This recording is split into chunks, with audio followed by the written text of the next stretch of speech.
Olá pessoal, aqui é a Dina e sejam bem-vindos a mais um episódio do podcast Chá de Dezembro. Para quem ouviu o episódio anterior sobre os tipos de autores, sabe que no final eu disse que faltava a versão do audiovisual, a versão cinematográfica. Ou seja, os tipos de autores que existem no mundo audiovisual, ou seja, os roteiristas ou guionistas. Eu não falei no episódio passado porque já estava muito grande, tal como falei no episódio anterior, mas trago-vos aqui, neste episódio, esta continuação. Também acontece com quem escreve roteiro ou guião perguntar qual é o método certo para escrever. Não só os escritores, os que escrevem texto corrido, prosa ou poesia, mas também os guionistas fazem esta pergunta. Escrever todos os dias é ótimo, escrever por um certo método é maravilhoso, mas eu acho que o escritor deve ter o seu melhor método, ou seja, algo individual, algo pessoal. Existem vários métodos para vários autores. Tal como falei no episódio passado, eu demorei vários minutos a descrever todos os tipos de autores existentes. Quem é autor novo, obviamente que quer dicas certas, quer dicas bem orientadas. Portanto, de certa forma, esta resposta de existirem vários tipos de autores não é boa e acaba por não ajudar bastante, mas é uma resposta verdadeira, portanto, é o que temos. No guionismo ou roteiro, podemos ter os dois tipos de autores falados no episódio anterior, baseados na obra do autor Arthur Schopenhauer, de termos os escritores que escrevem sem pensar e os que pensam para escrever.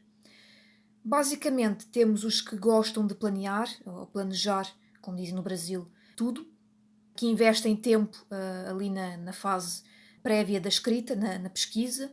Eles não trabalham apenas com uma ideia, eles precisam de escrever todo o caminho do início até ao fim da história. Desenvolvem sinopses, no caso dos guionistas, escaletas. Fazem perfis de personagens e só começam a escrever quando sabem com muito detalhe o que vai acontecer em cada etapa da sua história.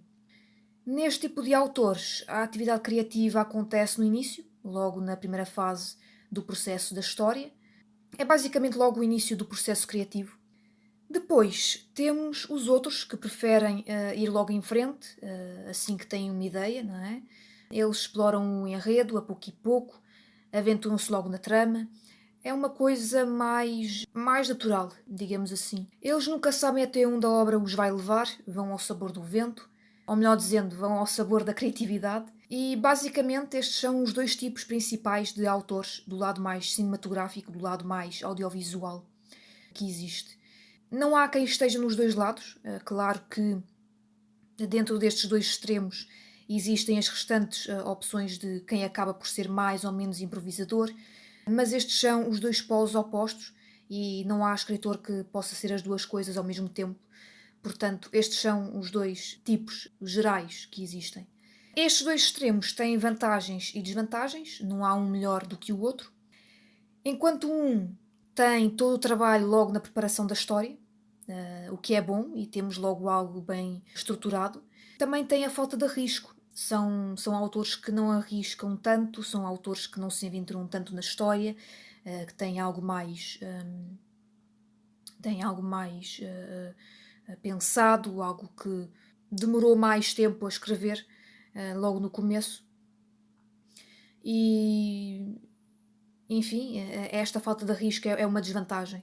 Já o outro tem um sofrimento desnecessário, porque no fim de contas não está a estruturar a história logo no começo, portanto ele vai ter muito mais trabalho, o que acaba por ser também algo contraprodutivo, porque, enfim, como não está a estruturar bem a história logo no começo, pode haver uma dificuldade um certo problema nessa questão de seguir em frente com uma história. Portanto, é um sofrimento que o outro tipo de escritor não passa. Mas no audiovisual as coisas são diferentes do que quem é apenas escritor. No cinema os produtores gostam de saber dos detalhes e por isso esperam já a versão final, ou seja, há um tipo de escritor que é muito melhor nessa parte, porque já pensa exatamente na história, já tem a história estruturada, já tem os pontos bem delineados, portanto acaba por ser muito mais fácil para esse tipo de autor. E para quem trabalha na televisão, como tem que trabalhar em equipa, a história encontra-se sempre em final aberto, portanto é muito mais fácil para quem trabalha em televisão ser um autor mais aventureiro, que deixa pontas soltas, que não tem logo tudo estruturado. Portanto, existem estes dois tipos de autores que dão para as duas formas de trabalho que existem no audiovisual. Mas a semelhança é a criação de escaletas, porque de qualquer das formas teremos ou um filme entre 90 a 120 minutos, ou episódios na televisão que têm um certo número exato de duração, 60, 50 minutos, depende. Portanto, todos os autores acabam por ter que fazer a escaleta de qualquer forma, que basicamente é a estrutura da história. E isso é algo que o escritor não tem que fazer, no caso a escaleta, e apenas o guionista e roteirista precisa de o fazer. Então, resumindo, e já que estamos no fim do episódio, uns trabalham mais no planejamento no Brasil, o que lhes dá menos trabalho na reescrita, mas terão o problema da liberdade, porque, enfim, não vão arriscar tanto. Os outros apostam no improviso e aventuram-se no enredo, mas isso levará a reescritas, ou seja, mais trabalho, o que também acaba por não sabermos realmente se a história tem potencial ou não, porque não temos um final, certo? Portanto, acaba por ser uma situação um bocadinho complicada. No fim, penso que cada autor deverá entender a sua melhor forma para poder escrever mais rapidamente, portanto, não há um tipo melhor ou pior de escritor. E era isto que faltava no episódio anterior, basicamente. Espero que tenham gostado.